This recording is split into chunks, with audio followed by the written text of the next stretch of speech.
hablar de vía aérea y lo que es el manejo y la intubación endotraqueal. A ver.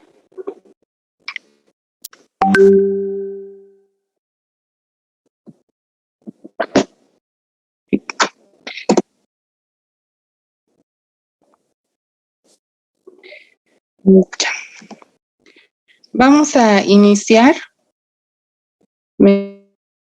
mencionando cuáles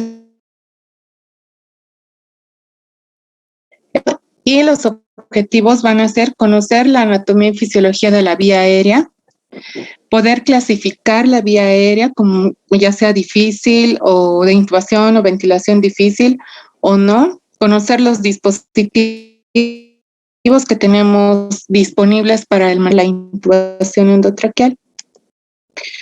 En cuanto a la anatomía, vamos a mencionar que la vía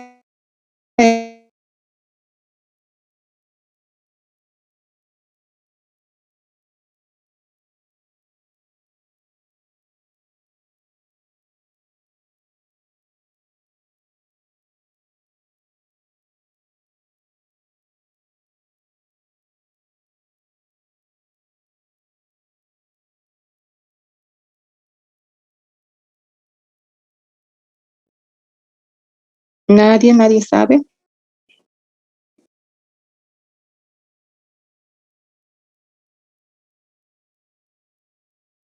A ver, Natalia, ¿tú nos puedes decir cuál es el punto de división de la vía aérea? Creio que la superior es desde a nasofaringe hasta a epiglotis. El punto de división es la epiglotis, y ya forma parte de la laringe. El punto de división entre vía aérea superior e inferior es la laringe. Entonces va a ser desde la vía aérea superior, va a comprenderse desde la cavidad nasal y oral hasta la laringe. Y la vía aérea inferior va desde la laringe hasta los bronquiolos terminales y los alveolos.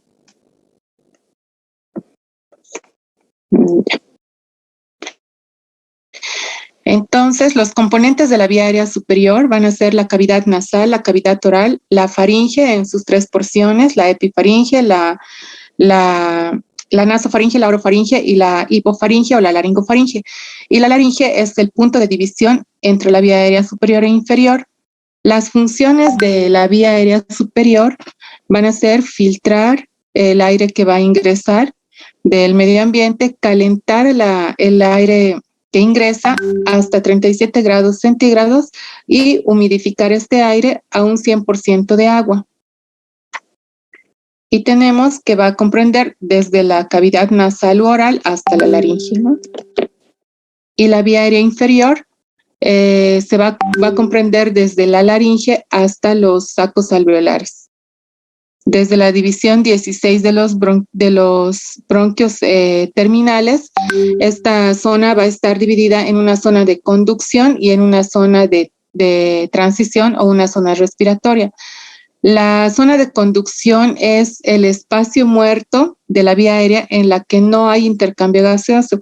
Es igual que la vía aérea superior, solamente nos sirve para conducir el aire desde la vía aérea superior a la zona de transición de la vía aérea inferior.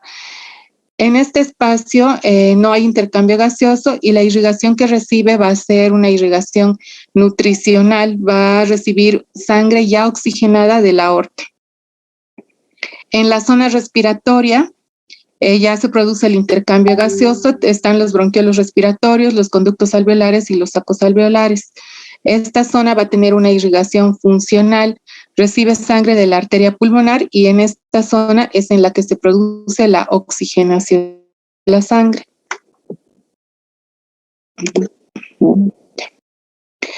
Aquí tenemos la laringe. La laringe tiene distintos cartílagos. El más importante va a ser la epiglotis. Aquí podemos tener una imagen de una laringe normal con las cuerdas vocales abiertas y aquí con unas cuerdas vocales cerradas. Y aquí tenemos un laringocele, que es como una protrusión o una inflamación de las cuerdas vocales.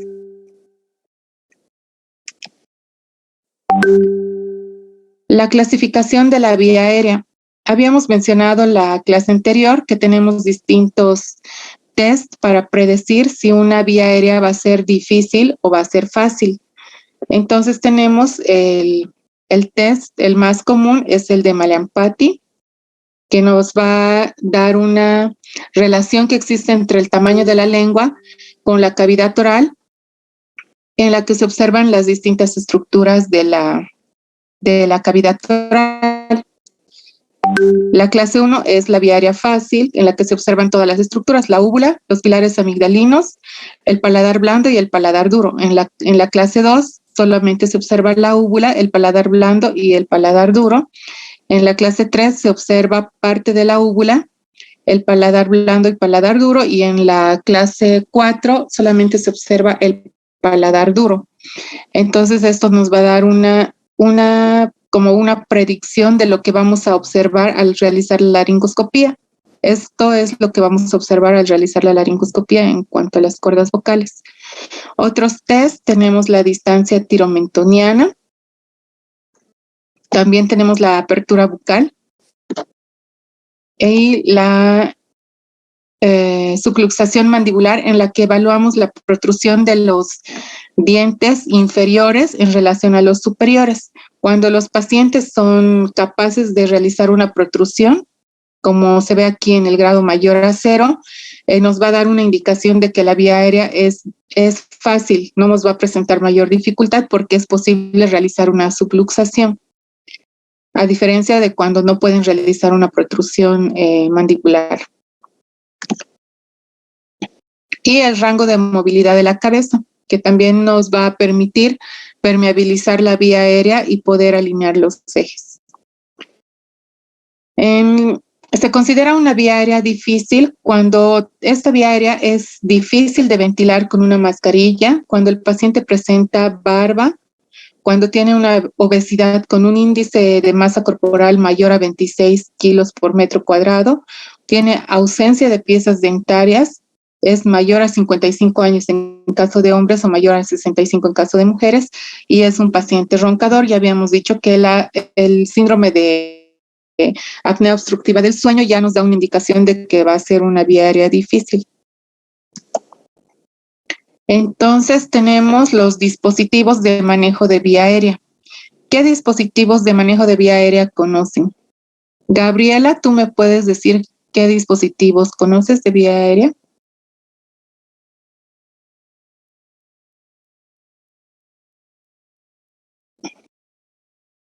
Gabriela.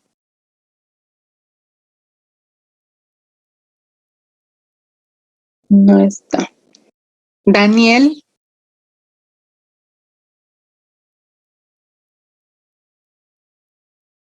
A ver, Daniel, ¿nos puede decir qué dispositivos conoce de vía aérea para el manejo?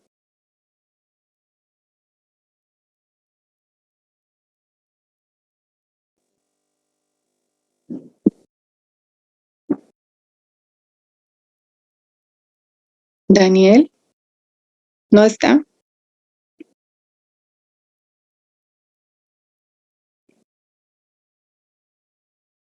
Bueno, a ver. Los dispositivos que se conocen para el manejo de vía aérea se dividen en supraglóticos, transglóticos e infraglóticos. Los dispositivos supraglóticos son los que seguramente ya conocen. El más común es la mascarilla facial. Las cánulas de Guedel también se utilizan como dispositivos supraglóticos. La cánula nasofaringia, que es esta que está aquí abajo. Las mascarillas laringias también se consideran dispositivos supraglóticos, y como dispositivos infraglóticos tenemos el tubo endotraqueal. Como dispositivo transglótico están las guías de Eichmann o Bugis, que son los intercambiadores de tubo que actualmente tienen orificios para ventilar, entonces ya se pueden utilizar como dispositivos transglóticos. En cuanto al manejo inicial de la vía aérea, La vía aérea, en una situación de emergencia, que es en la que ustedes se les va a presentar como médicos generales en cuanto egresen, el manejo de la vía aérea es muy importante, ya que es importante tener una ventilación y oxigenación adecuada. La causa más frecuente de un paro cardíaco o un paro cardiorrespiratorio es la hipoxia.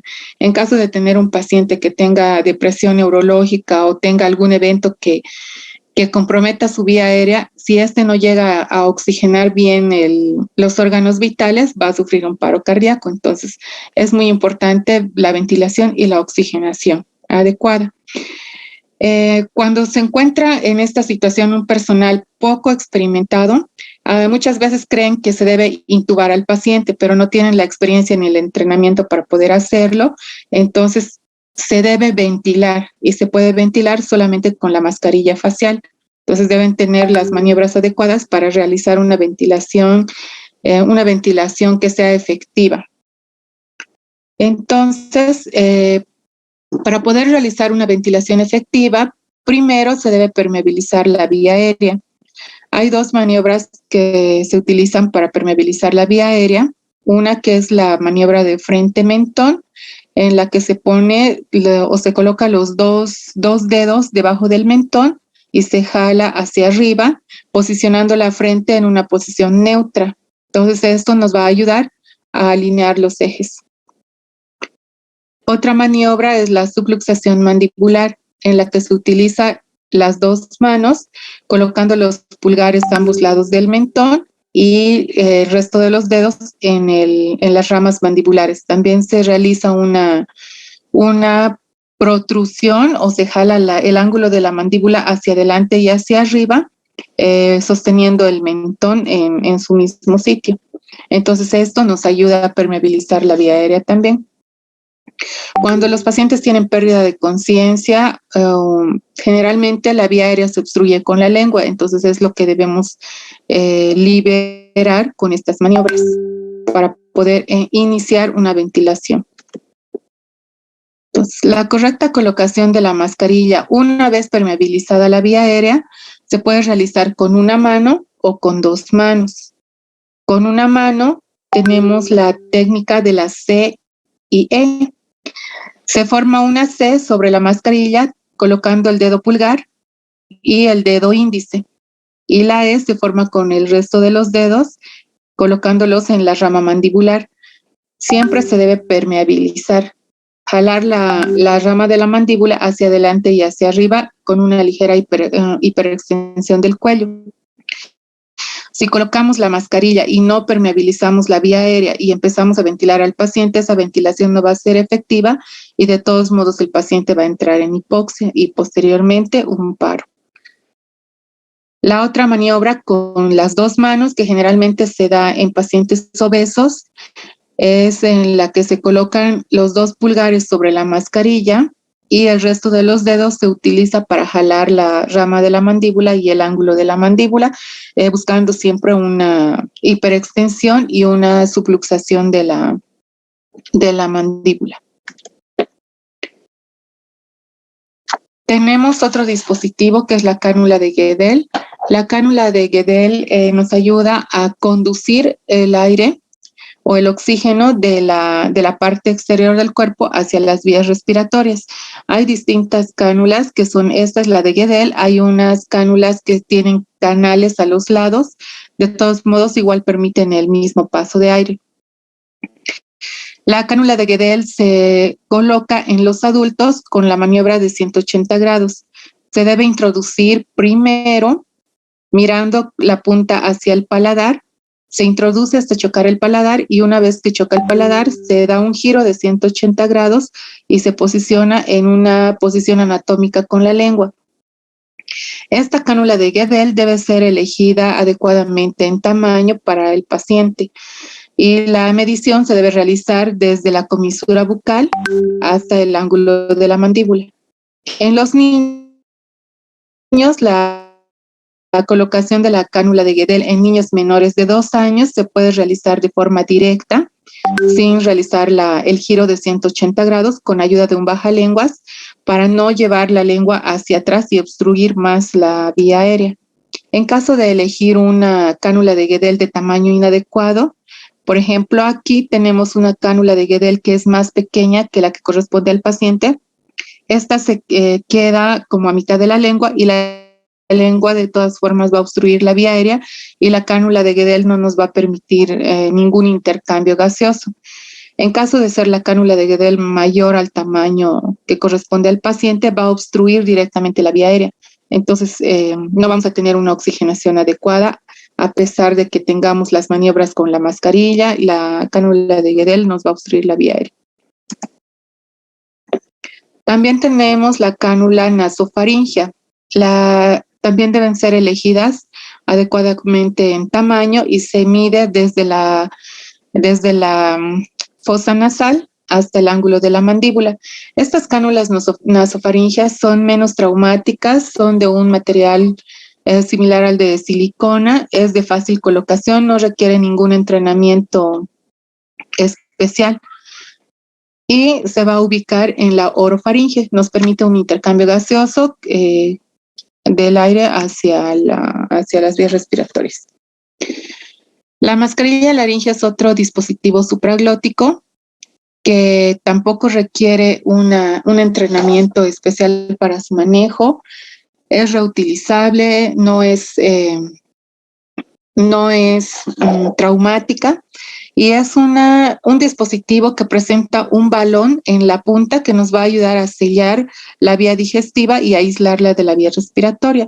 La colocación de la mascarilla de laringe se debe realizar con el orificio mirando hacia adelante y la parte que está convexa debe ir chocando con el paladar hasta tener un tope, y una vez que llegamos hasta la epiglotis, se posiciona ahí la mascarilla laringea.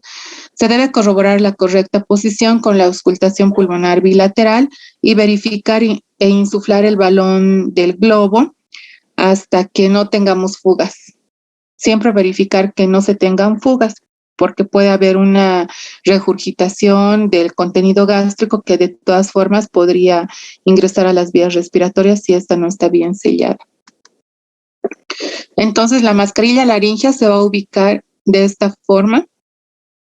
El orificio está aquí en la parte superior y nos va a sellar la vía digestiva y va a aislar la vía digestiva de la vía respiratoria. Entonces, la colocación de esta mascarilla no requiere ningún entrenamiento especial, siempre y cuando el paciente tenga una posición adecuada en cuanto a la alineación de sus ejes. No debe estar en flexión, tiene que tener una ligera hiperextensión para que se pueda colocar de manera fácil. La intubación endotraqueal se debe valorar muy bien en caso de ser una intubación programada, tener todos los cuidados necesarios. En caso de tener una urgencia de una intubación endotraqueal, la valoración de la vía aérea siempre es menos completa. Sin embargo, se debe tratar de tener monitorizado al paciente con un oxímetro de pulso. Si tenemos los fármacos para realizar una inducción, debe ser una inducción de secuencia rápida. Se debe preoxigenar al paciente previo a la intubación con una ventilación con mascarilla durante 3 a 4 minutos, que nos va a dar el tiempo para poder realizar la manipulación de la vía aérea sin oxigenar al paciente. Entonces, para la intubación endotraqueal necesitamos primero alinear los ejes. Los ejes que se van a alinear son el eje oral, faríngeo y laríngeo. Aquí vemos un paciente que tiene el cuello flexionado, por lo tanto tenemos la vía aérea obstruida con la lengua. Un paciente en una posición neutra va a estar en esta posición si tiene pérdida de conciencia o tiene deterioro neurológico o alguna situación que comprometa su vía aérea.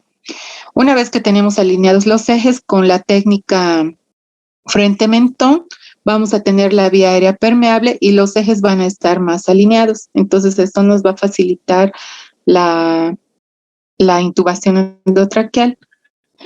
En caso de ser una emergencia la intubación, podemos ayudarnos con maniobras que nos van a ayudar a aislar la vía aérea de la vía digestiva. Una es la maniobra de Selig, que comprime el esófago contra el cricoides. Y otra, tenemos la maniobra de Burp, que nos va a ayudar a visualizar mejor la epiglotis, ya que hacemos presión en la laringe y nos va a ayudar a desplazar más la epiglotis y que sea más visible. Entonces aquí tenemos las distintas posiciones y cómo se va a ver los ejes en relación a la posición de la cabeza. Esta es una posición neutral de la cabeza y esto es cómo vamos a tener los ejes. No están alineados y va a ser muy dificultosa visualizar la epiglotis en esa posición. Aquí tenemos la cabeza con una almohada debajo del occipital. Se recomienda que sea de más o menos 7 centímetros y en una posición neutra tampoco tenemos alineados los ejes. Tenemos aquí una posición con una almohada más la hiperextensión del cuello y los ejes están alineados. Entonces, esta posición es la que nos ayuda a poder tener una intubación con éxito.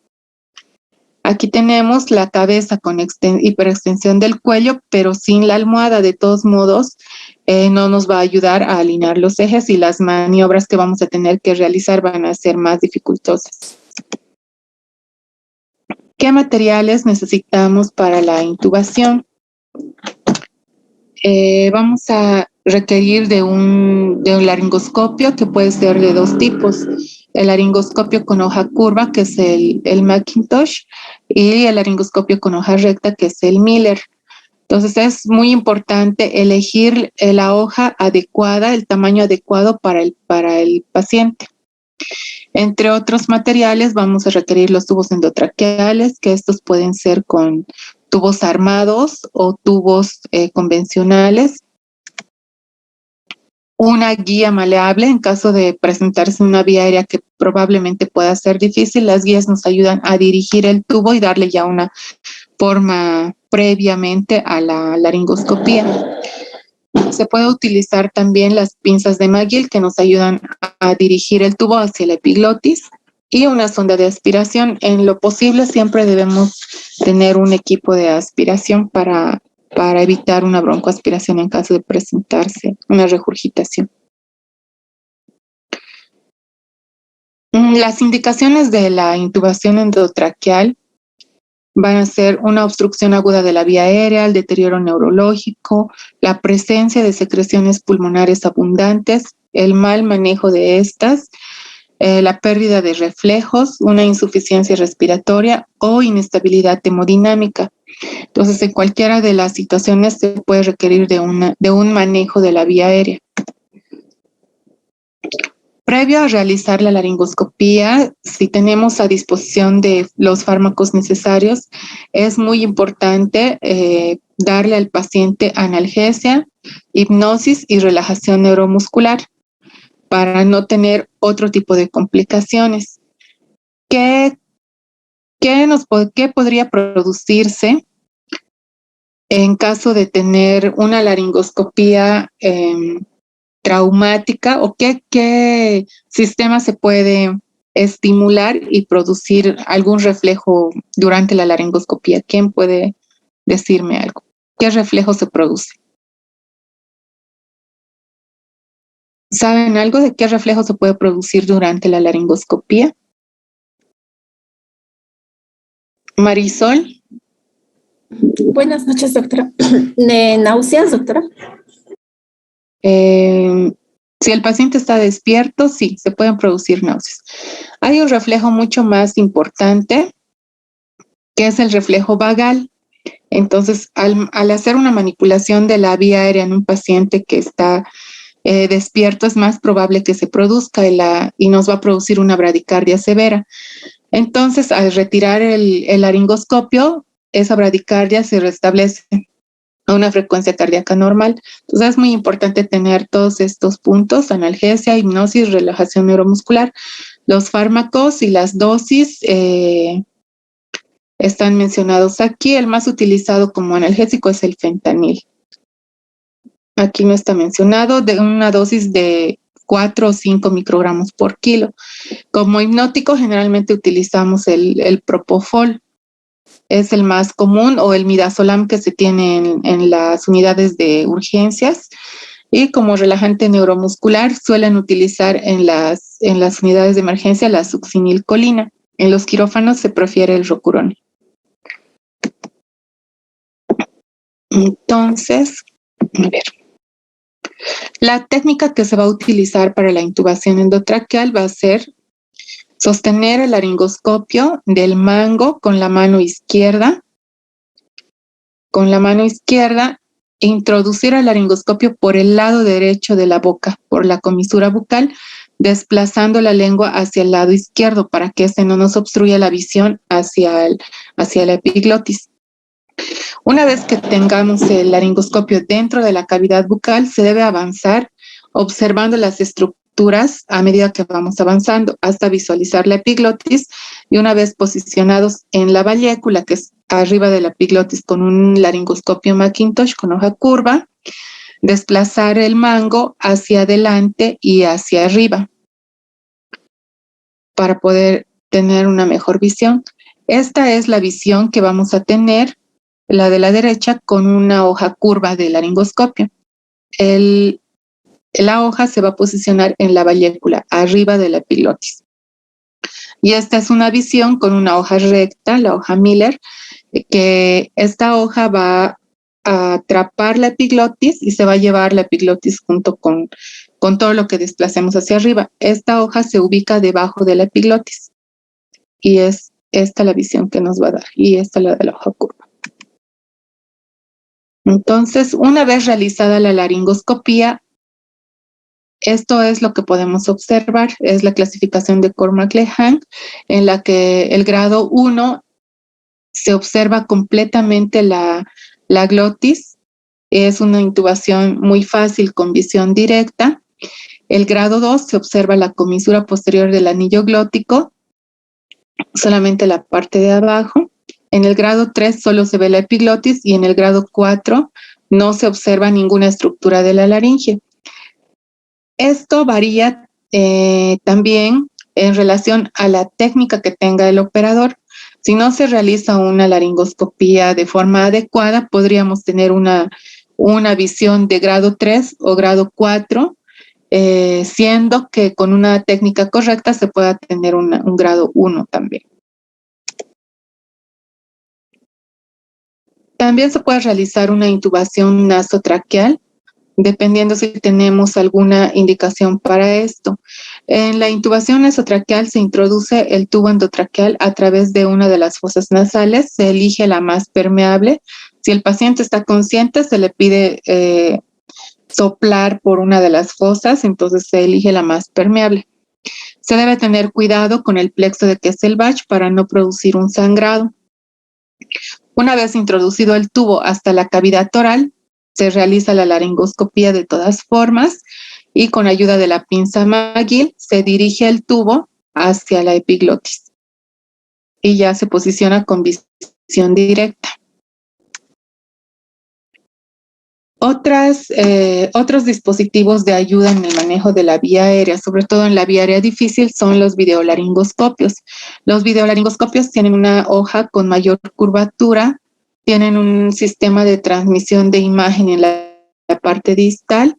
Algunos tienen una cámara ya incluida y otros se conectan con una cámara a través de un cable. Este es un AirTrack en la que se debe hacer una visión directa a través no tiene una pantalla, se debe hacer una visión a través del orificio que tiene acá. Y se puede realizar la intubación en pacientes en posición neutra, sin necesidad de hacer la alineación de ejes o colocar la almohadilla debajo del occipital. Entonces hay distintos tipos de videolaringoscopios, los que ya tienen una cámara incluida y los que se conectan a través de un cable. Entonces estos nos van a ayudar a manipular mejor, debido a que no tenemos todo este aparato aquí que nos va a dificultar un poco tal vez con el tórax. También se puede realizar una intubación con mascarilla laringea. Con mascarilla laringea, en caso de no poderse realizar con videolaringoscopio, hay situaciones en las que no se puede realizar la intubación con videolaringoscopio. Entonces se puede colocar una mascarilla laringea que no requiere ningún entrenamiento. verificamos que esté correctamente colocada la mascarilla con auscultación pulmonar bilateral. Entonces vamos a tener, si tenemos la auscultación pulmonar bilateral de forma adecuada, con ventilación en ambos pulmones, ya nos va a dar a entender que el orificio está dirigido hacia la vía aérea y la vía digestiva está sellada y se puede introducir el tubo a través del orificio de la mascarilla laringea. También tenemos las mascarillas laríngeas con video, entonces estas nos van a ayudar también a realizar intubaciones más sencillas en pacientes con vía aéreas difíciles. Y aquí podemos ver cómo se coloca la mascarilla y a través de este se puede colocar el tubo. Una vez colocado el tubo, se retira la mascarilla laringea y se puede fijar de manera convencional. Otro dispositivo que requiere mayor entrenamiento, mayor curva de aprendizaje es el fibrobroncoscopio. Se puede realizar intubaciones con fibrobroncoscopio en paciente despierto, en paciente con analgesia o sedación y también en pacientes que tengan relajación neuromuscular. Puede ser utilizado en todo tipo de pacientes debido a que la fibra que tiene es muy delgada y una vez que tengamos ubicado el broncoscopio en el lugar adecuado, ya podemos inducir al paciente con los fármacos que corresponden. Esto tiene ciertas ventajas, como tener la intubación con una visión directa y la colocación adecuada en la posición que nosotros queremos. Se utiliza generalmente en cirugías que son de pulmón, que requieren una intubación selectiva. Entonces, si queremos nosotros dirigir al bronquio derecho solamente, lo dirigimos e intubamos directamente en el bronquio derecho o en el izquierdo, con una visión directa. También nos sirve para realizar una traqueostomía percutánea y no lesionar estructuras de la tráquea. El combitubo es un tubo que tiene doble lumen. La colocación del combitubo no requiere un entrenamiento especial. Este tubo tiene dos lúmenes en el que el lumen distal generalmente se ubica en el esófago y tiene un balón que va a obstruir, va a obstruir la vía digestiva y tiene varios orificios laterales que van a conducir el oxígeno hacia la vía respiratoria. Entonces, el 95% de las veces este tubo se suele ubicar en el esófago y en el 5% se puede ubicar en la tráquea. En caso de ubicarse en la tráquea no hay ningún problema porque en caso de ubicarse en la tráquea la ventilación se va a producir por el lumen principal. Entonces el combitubo se va a posicionar de esta forma. El balón distal va a obstruir el tubo digestivo y los orificios laterales van a conducir el oxígeno hacia la vía respiratoria. El balón proximal va a obstruir la vía digestiva y respiratoria sobre la epiglotis. Entonces, esto sería un dispositivo que sea muy útil en caso de los pacientes, del personal que no esté capacitado para realizar una intubación y tengamos un paciente difícil de ventilar.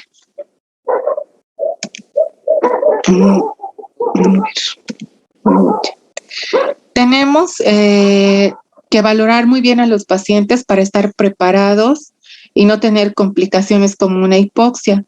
Puede ocurrir que tenemos un paciente, este es un paciente con mucopolisacaridosis de 16 años, pero con una apariencia física de uno de 7 años en cuanto a las estructuras anatómicas de la vía aérea. Entonces se debe valorar muy bien para evitar las complicaciones.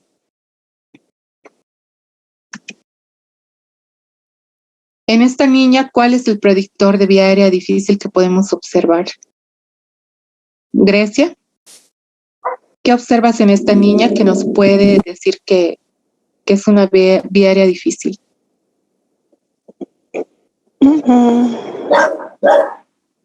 La posición.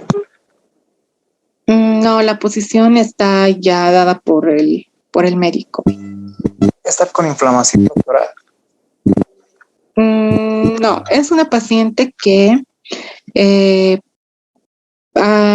como que aparenta tener sobrepeso, sí, y El cuello es corto, la distancia tiromentoniana que habíamos mencionado en la clase anterior, el del mentón al cartílago tiroides es corta.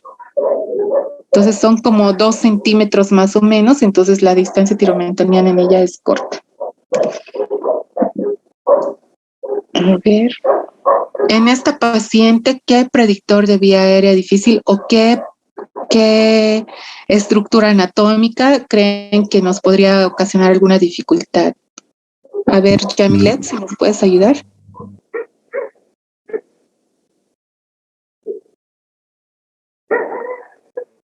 ¿No? ¿Alguien que nos pueda mencionar qué es lo que ven aquí que puede ocasionar alguna dificultad en el manejo de la vía aérea? Pequeña.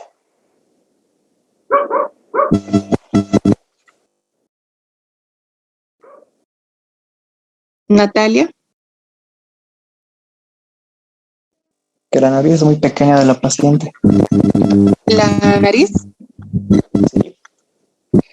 En realidad no la nariz, el mentón. El mentón es pequeño y está retraído. Y aparte que la dentadura superior está protruida, entonces lo más probable es que esta paciente no tenga una protrusión de la mandíbula inferior y lo más visible es que estos dientes superiores nos pueden dificultar al realizar una laringoscopía, sobre todo al realizar la elevación. En estos casos, el mango del laringoscopio suele chocar en los dientes y se puede producir una lesión de los dientes o una pérdida de los dientes. A ver. En este paciente no se observan predictores de vía aérea difícil a simple vista. Sin embargo, podemos confiarnos tal vez en que el paciente tiene una distancia tiromentoniana buena, la apertura bucal es buena, y omitir algunas preguntas, y el paciente siempre omite información. Si no hacemos preguntas dirigidas, los pacientes siempre omiten información. Entonces, este paciente, fíjense aquí, tiene una instrumentación de columna, tiene fijada la columna cervical. En este paciente es imposible realizar una hiperextensión, por lo tanto no se debe realizar una laringoscopía directa, se debe hacer directamente con un videolaringoscopio o un fibrobroncoscopio.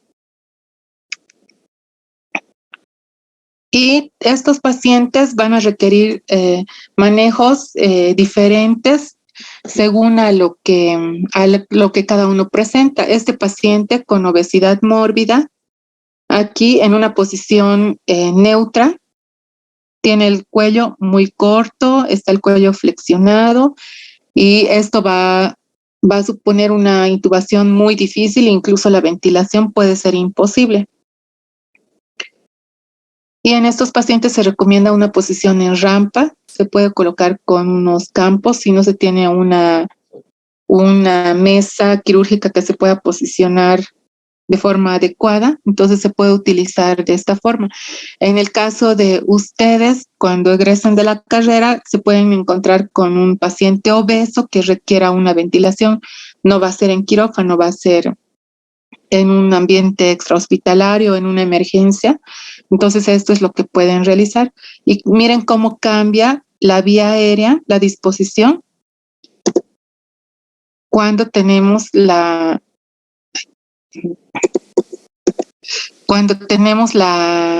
posición de rampa. Aquí ya tenemos una mayor distancia tiromentoniana, la vía aérea ya está permeable, entonces va a ser más fácil el manejo de la vía aérea de este paciente. Este paciente es también un paciente con mucopolisacaridosis como el primero, pero de menor edad. Entonces estos pacientes suelen tener el tórax de esta forma y también requiere una posición especial, un manejo diferente para evitar sobre todo que nos entren los pacientes en hipoxia.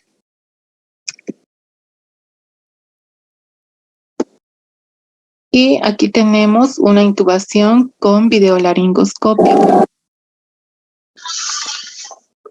que no requiere hiperextensión del cuello. Está el paciente en una posición neutra, no tiene la almohadilla abajo. Y se debe preoxigenar siempre a los pacientes 3 a 4 minutos para desnitrogenizar. Y ahí tenemos. Y siempre visualizando las estructuras que están en el camino.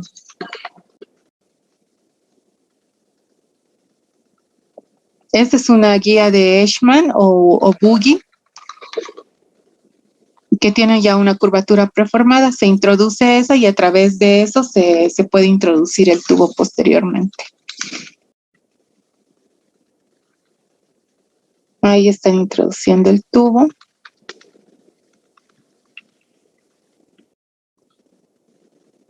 Y ya está. Y aquí es, sin la guía Eichmann, es otro tipo de videolaringoscopio. Estos videolaringoscopios suelen a veces ocasionar problemas con el tórax, sobre todo en pacientes obesos. Y están utilizando una guía maleable para darle ya una forma al tubo. Cada decisión va a depender del tipo de paciente y de la evaluación que se haya hecho previamente.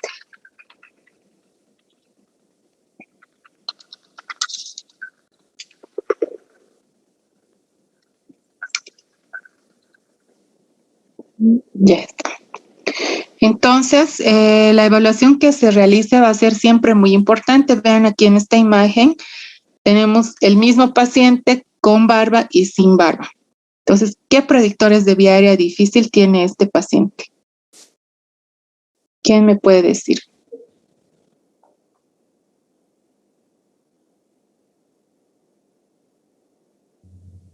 Noemí, ¿nos puedes decir qué predictores de vía aérea difícil tiene este paciente?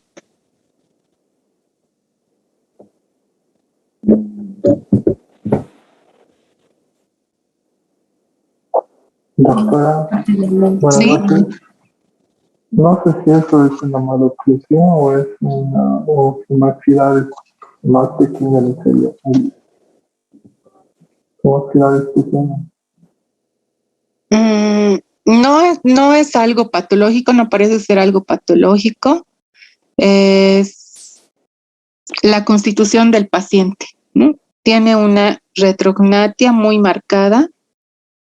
El cuello en este paciente no es corto. La distancia tiromentoniana debe ser unos 2 o 3 centímetros, cuando se espera que sean por lo menos 6 centímetros.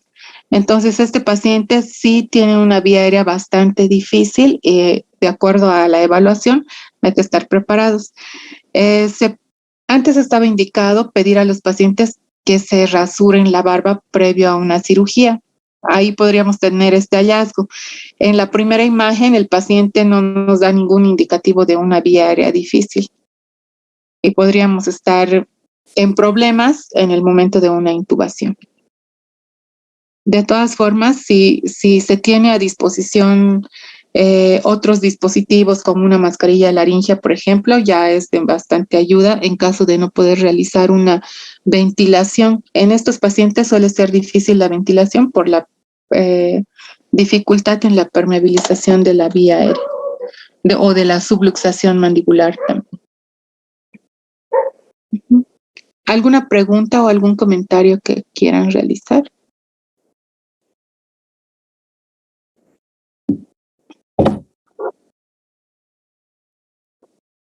¿Ninguna pregunta? ¿Comentarios?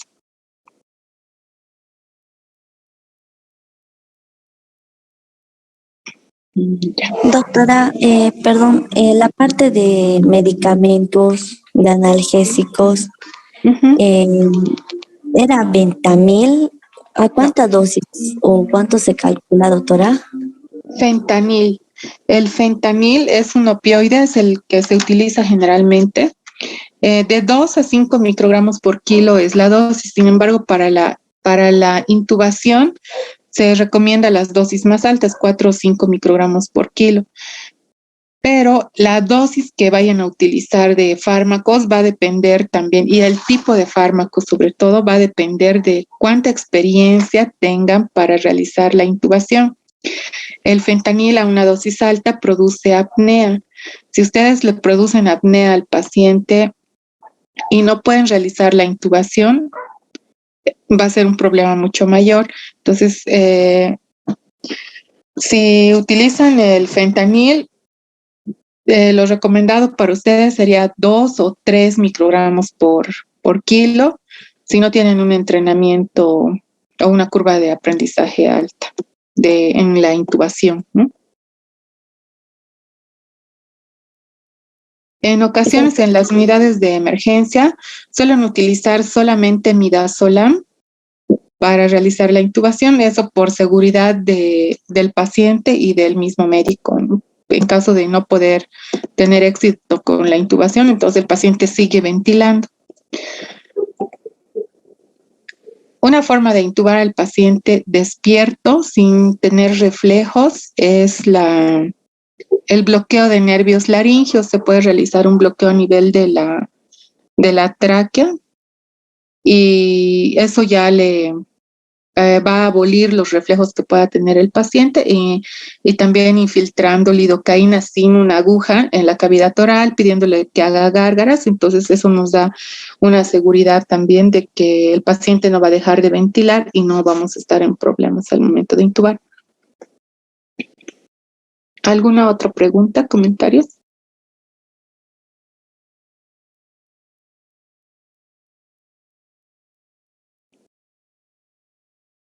¿Ninguna? Ya.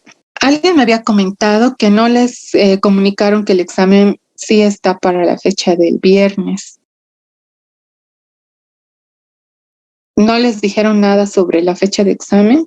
Me dijeron que primero que se había modificado, pero ahora me dijeron que continúa el viernes. Ustedes, el viernes tenemos todavía la clase con el otro grupo, entonces, ¿qué día creen ustedes que pueden dar de la siguiente semana? ¿Lunes o martes? Para que den juntos los dos paralelos el examen.